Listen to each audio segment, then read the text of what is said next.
Hello everyone, आज हम लोग क्लास 10th की साइंस की बुक बायोलॉजी से फर्स्ट चैप्टर पढ़ने वाले हैं और इस बुक के राइटर हैं DK राव और JJ कौर। तो चलिए शुरू करते हैं। वीडियो शुरू करने से पहले मैं आपको बता दूं कि इस चैप्टर को कंप्लीट करने के बाद मैं कोशिश करूंगी कि मैं इसके सारे क्वेश्चन आंसर्स आपको प्रोवाइड कर सकूं, या तो उनका एक सेपरेट वीडियो बनाकर या फिर उसे PDF फॉर्म में मैं आपको प्रोवाइड करूं। तो चलिए चैप्टर को शुरू करते हैं। Life processes. इस चैप्टर का क्या नाम है? लाइफ प्रोसेसेस, जिसमें हम लोग पढ़ेंगे nutrition, respiration, transportation and excretion के बारे में। इस चैप्टर में आपको इन्हीं सभी एग्जाम्पल्स की जो लाइफ प्रोसेसेस की एग्जाम्पल्स हैं इनके बारे में जानने को मिलेंगे। यहाँ लिखा है how do you differentiate a living thing from a non living thing. यहाँ पर ये पूछा जा रहा है कि आप एक लिविंग थिंग को नॉन लिविंग थिंग से किस तरह से डिफ्रेंशिएट कर सकते हैं। क्या आप उसे शेप के ज़रिए डिफ्रेंशिएट करेंगे, साइज के ज़रिए, एक्टिविटीज़ के ज़रिए, या किसी और चीज़ों के ज़रिए आप उसे डिफ्रेंशिएट करेंगे। आप कैसे बताएंगे कि कौन सा लिविंग थिंग है और कौन सा नॉन लिविंग थिंग है। The most important criteria to decide whether something is living or not is the movement. जो इम्पॉर्टेंट क्राइटेरिया है ये डिसाइड करने की कि कौन लिविंग थिंग है और कौन नहीं है, वो क्या है?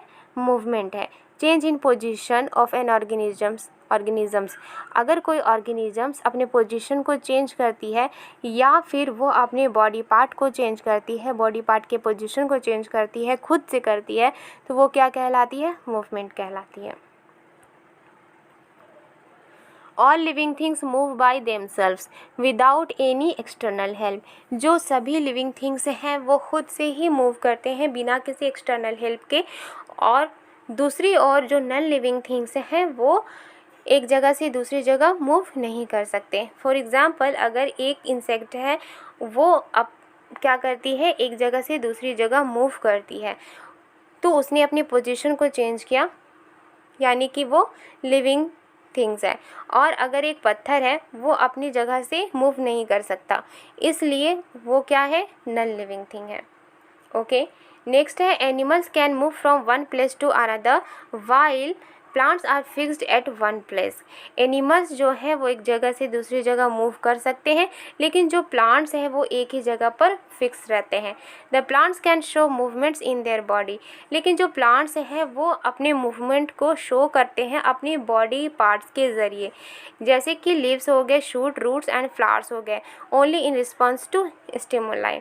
यानी कि जब उनके जो छोटे छोटे पत्ते होते हैं वो फिर बड़े हो जाते हैं, रूट्स भी बड़े हो जाते हैं, फ्लावर्स भी बड़े हो जाते हैं, शूट्स भी बड़े हो जाते हैं, वो किसके रिस्पॉन्स के किससे रिस्पॉन्स देते हैं? स्टिमुलाई को। स्टिमुलाई क्या होता है? जो इन्वायरमेंट में जो चेंजेस होती है उनके लिए जो रिस्पॉन्स दिया जाता है वो स्टिमुलाई कही जाती है। नेक्स्ट है another important thing is that living beings both plants and animals are made up of very small living units called cells. इसके अलावा जो इम्पॉर्टेंट थिंग है वो ये है कि जो लिविंग बींग्स है, चाहे वो प्लांट्स हो चाहे वो एनिमल्स हो, वो बहुत ही छोटे लिविंग यूनिट से बने होते हैं, जिसे क्या कहा जाता है? जिसे सेल कहा जाता है। और ये भी बने होते हैं मॉलिक्यूल से। Even though the movement of molecules is at a very small scale. हालांकि जो मूवमेंट होती है मॉलिक्यूल्स की वो बहुत ही ज़्यादा वेरी स्मॉल स्केल होती है उसकी, जिसे जो विजिबल नहीं होता और जिसे हम लोग नेक्ड आइज से नहीं देख सकते हैं। Yet this molecular movement is essential for existence of life. और यही मॉलिक्यूल्स के जो मूवमेंट है, इसी की वजह से जो लाइफ है वो एग्जिस्ट करती है। नेक्स्ट है there are certain other characteristics of living beings. इसके अलावा और भी कई कैरेक्टरिस्टिक्स हैं लिविंग बींग्स की, जैसे कि उन्हें खाने की ज़रूरत होती है, एयर वाटर की ज़रूरत होती है, ग्रोथ होती है उनमें, रेस्पिरेशन का प्रोसेस होता है उनमें, जैसे वो सांस लेते हैं। Okay, and release energy from food. और खाने से जो एनर्जी रिलीज़ होती है, respond to changes around them. और जो लिविंग बींग्स हैं उनके इन्वायरमेंट में जो भी चेंज होती है वो उनका रिस्पॉन्स देते हैं। कैन एक्सक्रेट वेस्ट प्रोडक्ट्स, इसके अलावा वो क्या करते हैं, वेस्ट प्रोडक्ट्स को एक्सक्रेट करते हैं। मतलब कि जब जो खाना लिविंग बीइंग खाते हैं और उनमें से न्यूट्रिएंट्स जो है वो बॉडी एब्जॉर्ब कर लेती है, उसके बाद जो वेस्ट प्रोडक्ट बनते हैं वो बॉडी से बाहर निकाल दिए जाते हैं, जिसे क्या कहते हैं, एक्सक्रेट कहते हैं। एंड रिप्रोड्यूस एंड मल्टीप्लाई, और वो जन्म देते हैं, एंड मल्टीप्लाई, और वो क्या करते हैं, अपनी तरह की वंश वृद्धि करते हैं वो, ठीक है। The body design and complexity of organisms increases from a single celled organism to a complex multicellular organisms. जो बॉडी डिज़ाइन होती है और जो कॉम्प्लेक्सिटी होती है किसी ऑर्गेनिजम्स की, वो इंक्रीज़ होती है, यानी कि जब वो सिंगल सेल ऑर्गेनिजम्स होते हैं उसके बाद वो कॉम्प्लेक्स मल्टीसेलुलर ऑर्गेनिजम्स बन जाते हैं। इसी तरह से जो डिफरेंट बॉडी ऑर्गन सिस्टम है मल्टी सेलुलर ऑर्गेनिजम्स की, वो स्पेशलाइज करते हैं और वो बहुत ही ज़्यादा कॉम्प्लेक्स हो जाते हैं ताकि जो सेल्स है उसके रिक्वायरमेंट्स को वो फुलफ़िल कर सके। अब जान लेते हैं कि व्हाट आर लाइफ प्रोसेसेस क्या होता है। इफ़ यू लुक अराउंड, अगर आप अपने चारों ओर देखोगे, you will find that living beings differ in shape, structure and size. आप ये पाओगे कि जो लिविंग बींग्स होते हैं उनकी जो शेप होती है, स्ट्रक्चर होती है, साइज होती है, वो अलग अलग होती है। Yet they show some similarities in their life activities, लेकिन फिर भी उनकी लाइफ एक्टिविटीज़ में कुछ सिमिलरिटीज़ पाई जाती है। To maintain their life they have to perform certain basic life processes. तो अपने लाइफ को मेंटेन करने के लिए वो परफॉर्म करते हैं, कुछ लाइफ प्रोसेसेस को परफॉर्म करते हैं। अब वो क्या हैं वो आगे हम लोग पढ़ेंगे। The activities by which living organisms take in food, वो एक्टिविटीज़ जो लिविंग ऑर्गेनिजम्स जो होते हैं जिसके ज़रिए जो लिविंग ऑर्गेनिजम्स होते हैं वो खाते हैं, डेराइव एनर्जी, और खाने से वो उनकी जो एनर्जी रिलीज़ होती है वो रिमूव वेस्ट मटेरियल, और वो क्या करते हैं, रिमूव करते हैं वेस्ट मटेरियल को अपने बॉडी से, और रिस्पॉन्स करते हैं वो चेंजेस की। और वो चेंजेस कहाँ होती है, इन्वायरमेंट में, यानी इन्वायरमेंट में होने वाले सभी चेंजेस की वो रिस्पॉन्स करते हैं। और इसी एक्टिविटीज़ को क्या कहा जाता है, लाइफ प्रोसेस कहा जाता है। The first and foremost life process is nutrition. जो पहला और बहुत ही इम्पॉर्टेंट जो लाइफ प्रोसेस है वो क्या है, न्यूट्रिशन है। Which involves taking in food, जिसमें जो इन्वॉल्व होता है यानी कि खाने में इन्वॉल्व होता है, उससे हमें क्या मिलती है, खाने से न्यूट्रिएंट्स मिलती है, बाय द बॉडी। ओके, तो जो पहला और फॉरमोस्ट लाइफ प्रोसेस होता है वो क्या है, न्यूट्रिशन। जो बॉडी जो है जिसमें क्या इंक्लूड होता है कि बॉडी खाना को टेक करती है, खाना खाती है, यानी हम लोग जो लिविंग बीइंग है वो खाना खाते हैं, और खाना खाने के बाद उसे क्या हो जाता है, वो कन्वर्ट हो जाता है सिंपलर मॉलिक्यूल्स में, that can be absorbed by body. और जो सिंपलर मॉलिक्यूल्स में तब्दील जब हो जाता है, चेंज हो जाता है, तो वो बॉडी क्या करती है, उसे एब्जॉर्ब कर लेती है। The food absorbed by the body has to be broken down to release energy. और जो फूड है जो बॉडी एब्जॉर्ब करती है वो किस में टूट जाती है, छोटे छोटे टुकड़ों में टूट जाती है, जिससे कि एनर्जी रिलीज़ होती है। Which is done by respiration, और ये जो प्रोसेस है वो किसके ज़रिए पूरी होती है, वो रेस्पिरेशन के थ्रू पूरी होती है। Through the process of transportation. अब ट्रांसपोर्टेशन प्रोसेस के जरिए a nutrient absorbed by the body or a hormone released by some organs is distributed to other parts of the body। अब जो है ट्रांसपोर्टेशन प्रोसेस में क्या होता है कि जो न्यूट्रिएंट्स होती है वो एब्जॉर्ब कर ली जाती है बॉडी के जरिए, या फिर जो हार्मोन होते हैं वो रिलीज़ किए जाते हैं कुछ ऑर्गेन्स के जरिए, और वो डिस्ट्रीब्यूट होते हैं बॉडी के अदर पार्ट्स में।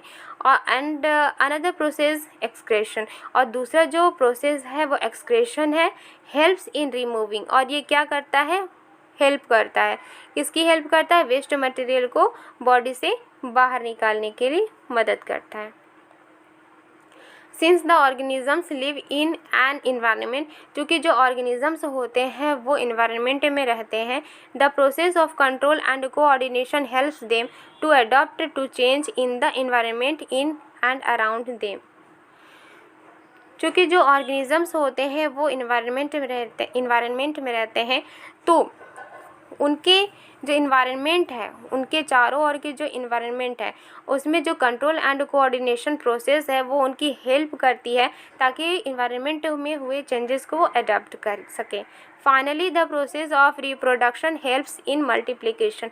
फाइनली जो रिप्रोडक्शन का प्रोसेस है वो मदद करता है मल्टीप्लिकेशन में, यानी कि वो वंश वृद्धि करते हैं। Okay, so that they can produce more of their on kind, जिसकी मदद से वो क्या करते हैं, अपनी तरह के ही काइंड को प्रोड्यूस करते हैं, जन्म देते हैं। The living organisms need energy to perform all this life processes. जो लिविंग ऑर्गेनिजम्स है, लाइफ प्रोसेस, ये जो लाइफ प्रोसेस है, इनको परफॉर्म करने के लिए इन्हें किस चीज़ की ज़रूरत होती है, एनर्जी की ज़रूरत होती है, which they get from the food they consume. और ये एनर्जी उन्हें कहाँ से मिलती है, वो जो खाना खाते हैं ये एनर्जी उन्हें वहीं से मिलती है। In this chapter you will study about basic life processes as under.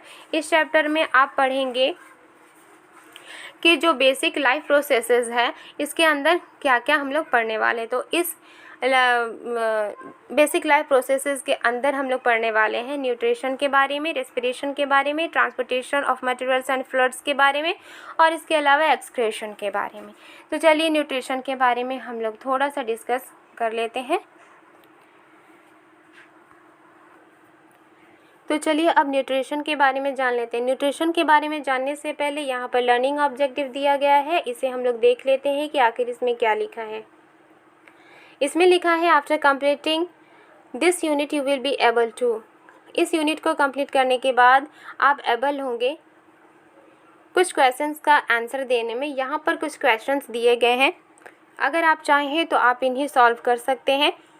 जो ये चैप्टर है ये कंप्लीट होने के बाद मैं ये जो क्वेश्चंस है, ये जो पॉइंट है, इनका आंसर मैं प्रोवाइड करूँगी। और ये जो क्वेश्चन आंसर है वो चैप्टर के जस्ट कंप्लीट होने के बाद मैं एज अ PDF फॉर्मेट में या तो मैं उसे प्रोवाइड करूँगी या तो एक सेपरेट वीडियो बनाकर मैं इसके आंसर का एक आंसर को समझाऊँगी। ओके, तो चलिए आगे देख लेते हैं। All living organisms can be regarded as working machines। जितने भी सारे लिविंग ऑर्गेनिजम्स हैं वो क्या रिगार्ड किए जा सकते हैं, एक वर्किंग मशीन के रूप में। Okay, which require a continuous supply of energy, जिन्हें ज़रूरत होती है कंटिन्यूअसली एनर्जी की, यानी उन्हें लगातार एनर्जी चाहिए। In order to keep working, ताकि वो अपने काम को जारी रख सके, एंड स्टे अलाइव, ताकि वो ज़िंदा रह सके। In order to perform various life processes, और वेरियस लाइफ प्रोसेसेस के परफॉर्म के लिए all living organisms need energy. सभी ऑर्गेनिजम्स को किस चीज़ की ज़रूरत होगी, एनर्जी की ज़रूरत होगी। Energy providing and growth promoting food की, यानी ऐसे फूड की ज़रूरत होगी जो उन्हें एनर्जी दे और जो उन्हें ग्रो करे। Okay, the process of intake of food, जो खाना लेने की जो प्रोसेस है उसको its digestion, absorption and distribution to different parts of the body for utilisation is known as nutrition. Okay, तो जो प्रोसेस है खाने का, डाइजेशन का, एब्जॉर्प्शन का, फिर डिस्ट्रीब्यूशन का, यानी कि जो एनर्जी रिलीज़ होती है उसकी डिस्ट्रीब्यूशन डिफरेंट पार्ट्स में, उनके यूटिलाइजेशन के लिए, उनके उपयोग के लिए, तो इसे क्या कहा जाता है, इसे न्यूट्रिशन कहा जाता है। इन अदर वर्ड्स, दूसरे शब्दों में कहा जाएगा, nutrition is the process of acquiring energy and materials for growth. Nutrition क्या है, एक प्रोसेस है जिसमें एनर्जी मिलती है और एनर्जी और दूसरे मटेरियल्स मिलते हैं, किसके लिए, ग्रोथ करने के लिए। द सोर्स ऑफ एनर्जी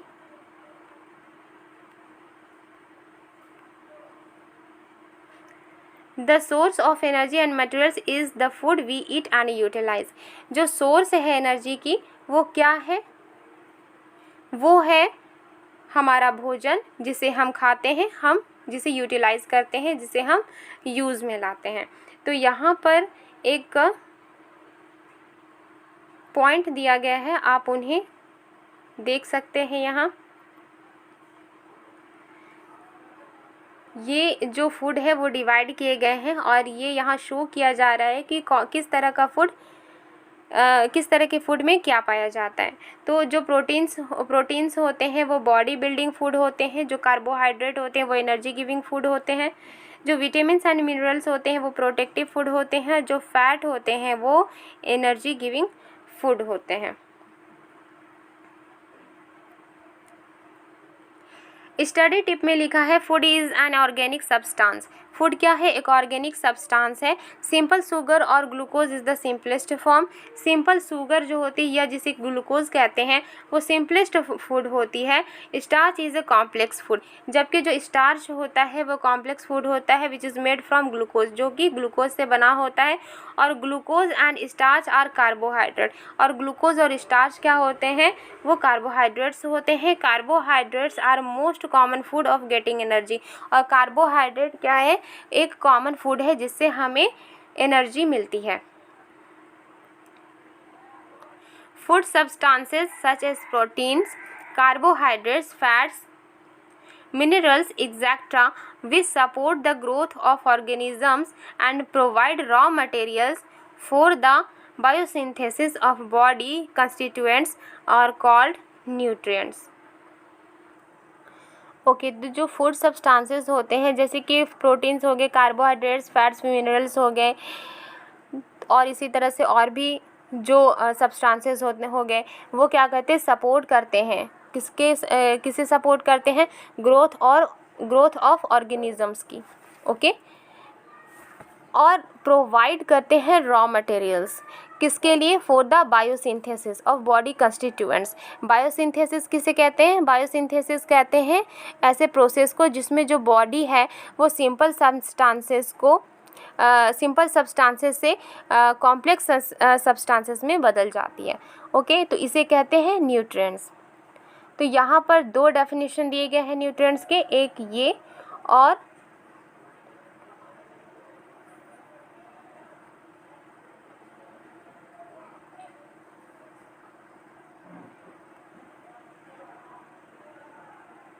और एक यहाँ। आप चाहें तो दोनों में से किसी एक डेफिनेशन को याद कर सकते हैं। ओके,